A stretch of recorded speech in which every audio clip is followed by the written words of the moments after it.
अब हमारी जो आगे आने वाली पीढ़ी है वो कौन सी तैयार हो रही है? क्या एआई को इस्तेमाल करने वाली वो पीढ़ी तैयार हो रही है या फिर एआई से वो रिप्लेस हो जाएगी? तो प्रोफेसर, मैं आप ही से शुरुआत करना चाह रही हूँ इस चर्चा की। ये अवसर है या खतरा है? नहीं, मुझे तो लगता है अवसर है, खतरा बिल्कुल नहीं है। केवल शायद लोगों के मन में ये फीलिंग है कि एआई आने से शायद जॉब चली जाएंगी। मैं समझता हूँ जॉब जाएंगी नहीं, जॉब अलग तरह की जॉब बन जाएंगी। और जहाँ तक समझता हूँ कि AI is a powerful tool और ये मशीन लर्निंग जो कंसेप्ट है उसी के ऊपर है। हमें एआई टूल को यूज कैसे करना है वो आना चाहिए। उसके लिए बहुत सारे लोगों को हमें सिखाना पड़ेगा, ट्रेनिंग करनी पड़ेगी। और आने वाले समय में जहाँ हम टाइम वेस्ट करते हैं कई बार छोटी छोटी चीज़ों के ऊपर, वो वेस्टेज रुकेगी, हमारी एफिशिएंसी बढ़ेगी, क्वालिटी बढ़ेगी। और ये नहीं है कि एआई टूल हमें रिप्लेस करेगा, दैट इज नॉट ट्रू। ठीक है डॉक्टर चतुर्वेदी, एआई को लेकर दुनिया दो भागों में बटी हुई है, दो अलग अलग। मैं स्पेशली भारत के लिहाज से अगर बात करूं तो आप क्या देख रहे हैं? क्योंकि एक धड़ा ये है जो इससे क्रांति मानता है, तो दूसरा धड़ा ये है जो ये कह रहा है कि नहीं भाई, ये तो नौकरियां खा जाएगा, ये तो अवसर खा जाएगा, फिर इंसानों का क्या काम? इसको खतरा न कह के मैं कहूँगा कि अवसर और चुनौती दोनों का एक संगम है जी। अवसर है कि दुनिया अपनी उन तमाम बड़ी समस्याओं का हल ढूंढ सकती है एआई के माध्यम से, और जो लोग जीवन की बुनियादी सुविधाओं से वंचित हैं, गरीब लोग, उनको भी एक सम्मानजनक जीवन दिया जा सकता है। बहुत सही बात आपने कही। और केजी सुरेश जी, मैं डॉक्टर चतुर्वेदी जी की बात को आगे बढ़ाते हुए, उन्होंने 5 साल की बात की, मैं चलिए 5 से 10 साल की यहाँ पर बात करती हूँ। तो आने वाले 5 से 10 साल जो है वो डिग्री से ज़्यादा जो स्किल है, क्या उसकी अहमियत को तय करेगा? जी, आपने बड़ा महत्वपूर्ण सवाल पूछा कि क्या एआई अवसर है या चुनौती है। मैं समझता हूँ अगर समझ गए तो अवसर है, नहीं समझे तो बहुत बड़ी चुनौती है। और अगले 5 साल में अगर आप देखेंगे, इसमें कहीं कोई दो राय नहीं कि जैसे डॉक्टर साहब ने कहा कि नए जॉब्स क्रिएट होंगे, पुराने जॉब्स ख़त्म हो जाएंगे। लेकिन मैं समझता हूँ कि एआई के साथ साथ एआई को आपको स्वीकार करना पड़ेगा। ये एआई एक सच्चाई है। ये वैसा ही है जब हम कहते थे कि भाई कंप्यूटर आएगा तो बेरोज़गार लोग हो जाएंगे, और आज दुनिया का सबसे बड़े सॉफ्टवेयर के पावर बन के हम उभर के आए। तो ये मैं समझता हूँ कि ये हमारे लिए इस तरह जब भी कोई नई टेक्नोलॉजी आती है तो उसका विरोध होता है, लेकिन ये थोड़ा सा अलग है। ये टेक्नोलॉजी एआई से बहुत ही अत्यावश्यक, एआई की बात करते हुए मैं ज़रूर जोर दूंगा कि एआई के एथिक्स और रिस्पॉन्सिबिलिटी को भी समझना, क्योंकि इसके अभाव में आज जो लोग एक आवेदन पत्र छुट्टी का नहीं लिख सकते थे, आज वे लोग किताबें लिख रहे हैं। ये चिंता का विषय है। सुप्रीम कोर्ट ने इस बात को लेकर कहा कि वकील लोग अब जो ड्राफ्टिंग करते थे वो एआई से उठा के लगा रहे हैं, और ऐसे ऐसे केसेस को उद्धृत कर रहे हैं जो कभी केसेस हुए ही नहीं सुप्रीम कोर्ट में, ऐसे ऐसे रूलिंग्स को उद्धृत कर रहे हैं। सर, इसकी भी फिर 2 श्रेणी है, क्योंकि हाँ, बिल्कुल। तो ये बहुत बड़ी चुनौती भी है। हाँ। तो हम क्या आसान रास्ता देखेंगे या एआई को हम एक एफिशिएंसी का टूल बनाएंगे?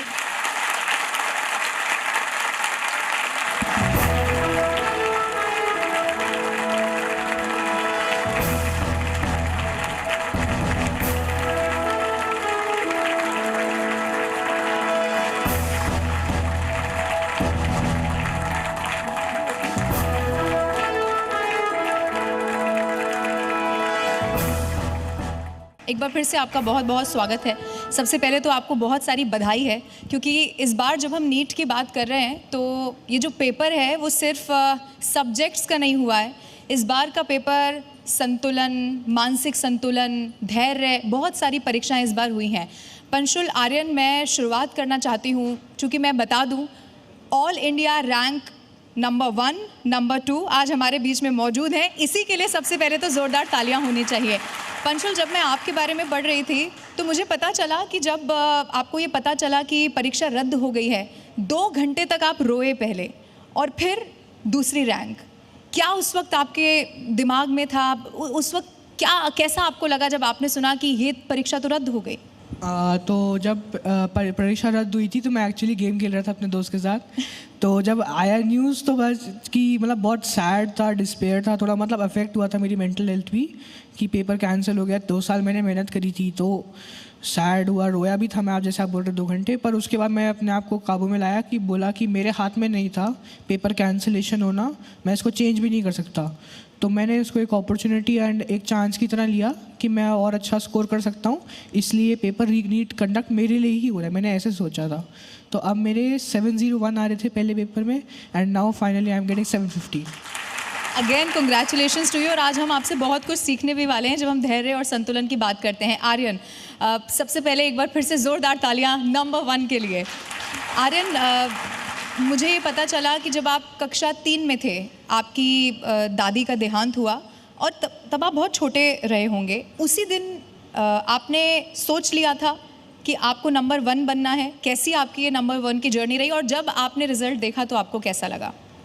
एक्चुअली तब नंबर 1 का तो नहीं था, तब ये था कि एक ड्रीम ले लिया था कि I want to cure cancer, जो उस दिन लगा मुझे और अभी तक लगता आ रहा है। मेरा बस ये ड्रीम था, ये गोल था कि what I felt that day and still feel till now, I don't want any other person to feel that. So I just took a pledge that I want to become a doctor, I want to become an oncologist, just help India and the world to become a better place.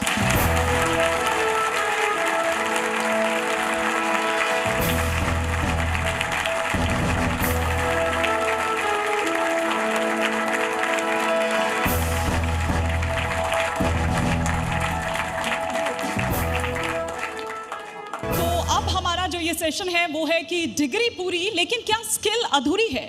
Bharat दुनिया का सबसे युवा देश बनने की ओर है, लेकिन क्या हम दुनिया के सबसे स्किल्ड देश भी बनने जा रहे हैं? या जो हमारी यूनिवर्सिटीज़ हैं वो डिग्रीज दे रही हैं, जबकि जो हमारी इंडस्ट्री है उसकी मांग है, उसकी डिमांड है स्किल्स की। और डॉक्टर कापसे आप ही के साथ मैं शुरुआत करना चाह रही हूँ, क्योंकि हमारी जो आज इंडस्ट्री है वो सिर्फ डिग्री नहीं बल्कि स्किल्स की भी बात कर रही है। तो ऐसे में जो छात्र हैं और नौकरी के अगर पहले दिन से हम देखें तो क्या उनको इंडस्ट्री रेडी बनाने के लिए हमारे कॉलेज भी उस तरह से रेडी हैं? जो टेक्नोलॉजिकल चेंजेस आ रहे हैं, एक तो टेक्नोलॉजिकल डेवलपमेंट और चेंजेस जिस तरीके से हो रहा है उसके अकॉर्डिंग जो इंस्टीट्यूट्स हैं, यूनिवर्सिटीज़ हैं, उनके सामने एक चैलेंज है क्या करंट इंडस्ट्री नीड्स को कैटर करे, उसके साथ में फ्यूचर स्किल सेट क्या हो बच्चों का, ताकि फ्यूचर एम्प्लॉयबिलिटी के लिए भी वो काम कर सके। तो ये चैलेंजेस हैं। इन चैलेंजेस को पूरा करने के लिए इंस्टीट्यूट सतत प्रयत्न तो कर रहे हैं, लेकिन कहीं ना कहीं तो भी स्किल गैप बहुत बड़ा चैलेंज है। जो नेशनल एजुकेशन पॉलिसी है, नेशनल एजुकेशन पॉलिसी के अकॉर्डिंग हमें स्किल सेट पे काम करना है। तो हमें हमारा जो करिकुलम है वो करिकुलम इंडस्ट्री नीड के अकॉर्डिंग बनाना बहुत ज़रूरी है।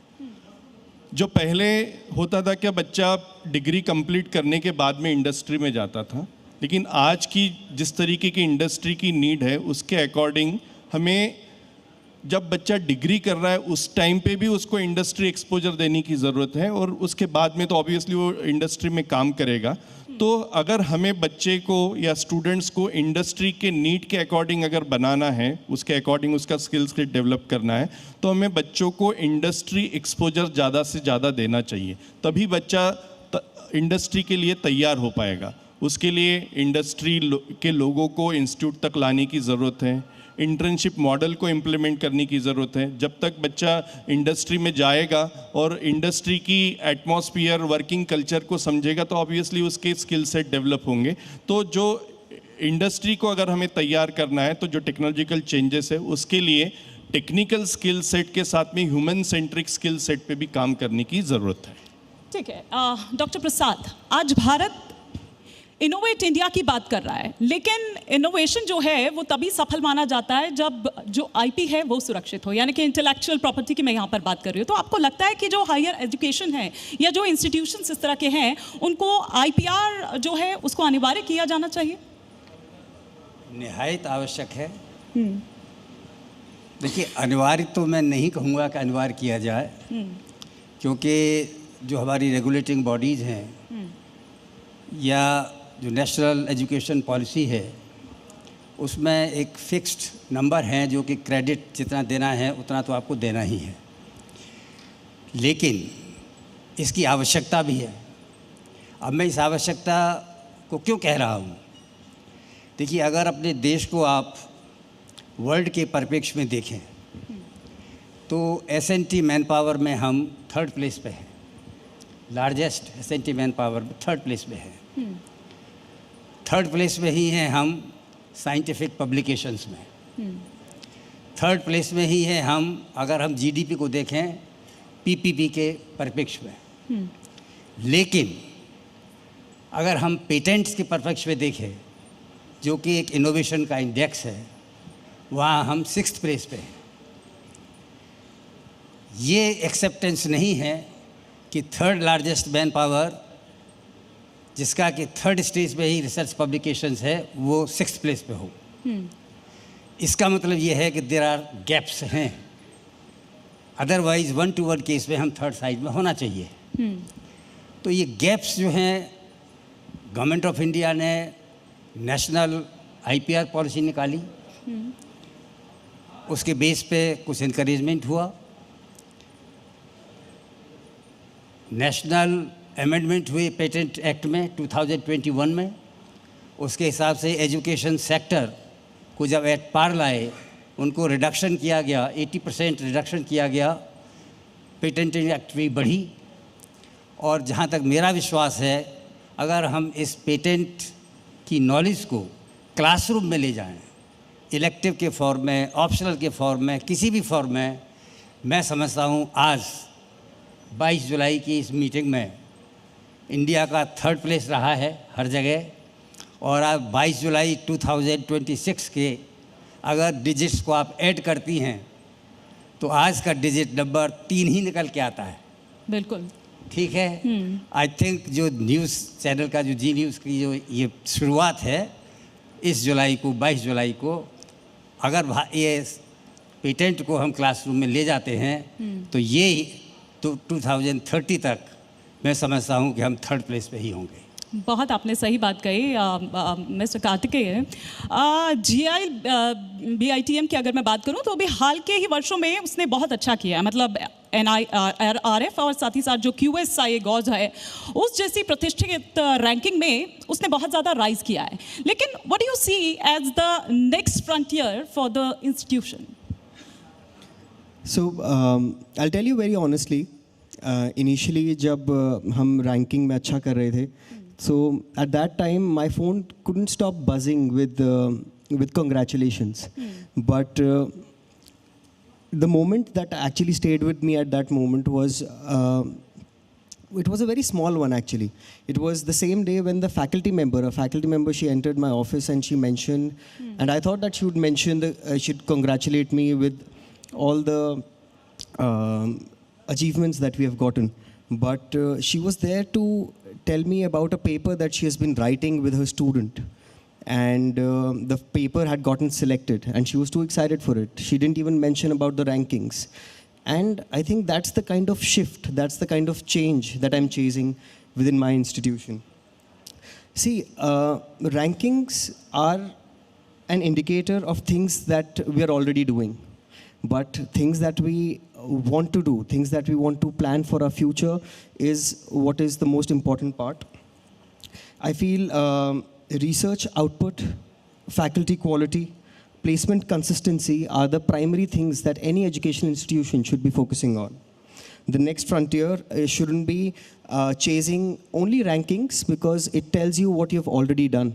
But looking back at what you have done, it's just a motivation. It should act as a motivation for every institution. But what needs to be done to make the future of the students even more secure is what you need to work on.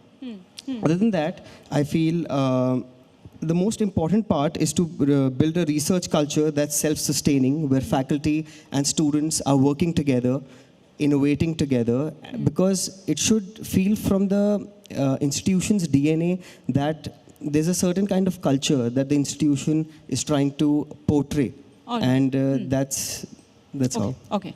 Professor Mahapatra, हमारी जो universities हैं ये theory का खिला बन चुकी है, ऐसा लग रहा है। प्रैक्टिकल लर्निंग की कहीं कमी लगती है, ऐसा क्यों हो रहा है? You are asking the right question. Nowadays, what happened? The country needs, the industry needs the skill power, not the only degree. The first what I saw, the degree आप बोले ना, जो डिग्री जरूरत नहीं है, स्किल जरूरत है। Yes, बिल्कुल। तो स्किल को एनहांस करने के लिए आपको जरूरत है, जब एक स्टूडेंट एंट्री करेगा, maybe B Tech, maybe diploma engineering, और मे बी मैनेजमेंट, और maybe MCA, any course, the first phase you have to give, as per our national education policy, you have to more orient on the practical, experiential learning, laboratory, project. Each and every 2 to 3 years, each and every university should change the syllabus also. Why? If you see some sort of government universities, they are last 10 years, 20 years, the same syllabus is going on. Not like this. You have to change the syllabus. Correct. Within 2 years, what the industry need, you have to change the syllabus. Now, see the emerging technologies like AI, generative AI, agentic AI, now quantum computing, cyber security. What the industry need, as per that, we have to train. And we have to always connect with the industry. Each and every education institution, you have to connect with the industry. What type of industry? Like IBM, TCS, Infosys, Google, etc. Because why we have to connect? What the industry need, that will go for the center of excellence. The industry people come to the institution, they'll give the training to the faculty. They'll give the training to the students. And by the way, when they'll come to from first year to second year, each and every after 6 months, they should keep 1 month the skill enhancement. That training will help them to go for the best internship in the best company.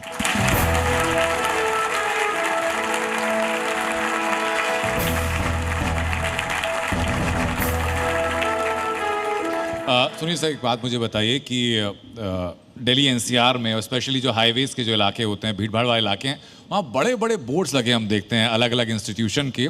और जैसे admission का season शुरू होता है तो उसमें boards में लिखा होता है कि भाई हमारे फलाना स्टूडेंट्स को इतने लाख का पैकेज मिला, और उसमें 3-4 बेस्ट ऑफ द कैंडिडेट्स को रखा जाता है। क्या ये फेयर है? फेयर क्या ये नहीं होना चाहिए कि इंस्टीट्यूट ने एवरेज पैकेज कितना दिलवाया या इंस्टीट्यूट में कितना % प्लेसमेंट रहा? ये अगर हो तो मेरे ख्याल से लोग या कोई भी माता पिता, अभिभावक, कोई बच्चा बेहतर जज कर पाएगा कि भाई मुझे फलाना इंस्टीट्यूट में जाना कि नहीं जाना है, या वो मार्केटिंग स्ट्रैटेजी का हिस्सा है आप लोगों की। देखिए, आपका ये सवाल बिल्कुल ठीक है, और बट वो दर्शाएगा तो वही जो वो कर रहा है। हाँ, तो आपका कहना बिल्कुल ठीक है, मैं सहमत हूँ कि उनको ये दिखाना चाहिए कि मेरा प्लेसमेंट कितनी सैलरी पे हो रहा है, हाँ, कितना % मेरा प्लेसमेंट हो रहा है, बट ये दर्शाएगा तो वही जो कर पाएगा। तो अब वो क्या दर्शा रहे हैं, वो उनकी मजबूरी है कि उनके जो रिकॉर्ड्स हैं उसी को दर्शाएंगे। लेकिन ज़्यादातर प्राइवेट इंस्टीट्यूशन के साथ है सर ये। हाँ, तो अब जो वास्तविकता है वो है। पार्डन? गलगोटिया करता है सर? हम जो करते हैं वही दर्शाते हैं। हाँ, ठीक है, ठीक है। और प्लेसमेंट कोई एक placement is a cumulative effort of the education that you provide from the day the child gets admission in the college or the university. It is a resultant of what you do with the child for 4 years or for the duration of his course. It is not a one entity. So it cannot be seen as a standalone. So हम जो कर रहे हैं वो complete education system pedagogy को ही बदल रहे हैं, जिसे हम active learning बोलते हैं।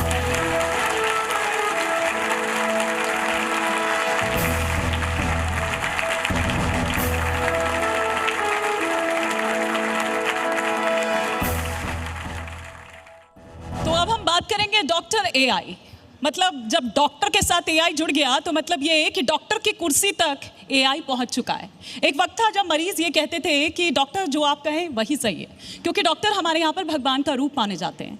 लेकिन आजकल पेशेंट डॉक्टर के पास जाने से पहले गूगल कर जाता है, और डॉक्टर्स भी ये कहते हैं कि भाई ठीक है, जब आपने गूगल कर लिया तो फिर हमारी ज़रूरत कहाँ है। तो डॉक्टर विभा, आप ही से मैं शुरुआत कर रही हूँ इस चर्चा की। तो वाकई जो डॉक्टर का स्टेथोस्कोप है वो अब एआई एल्गोरिदम चेंज हो गया है, वो ऐसा है क्या?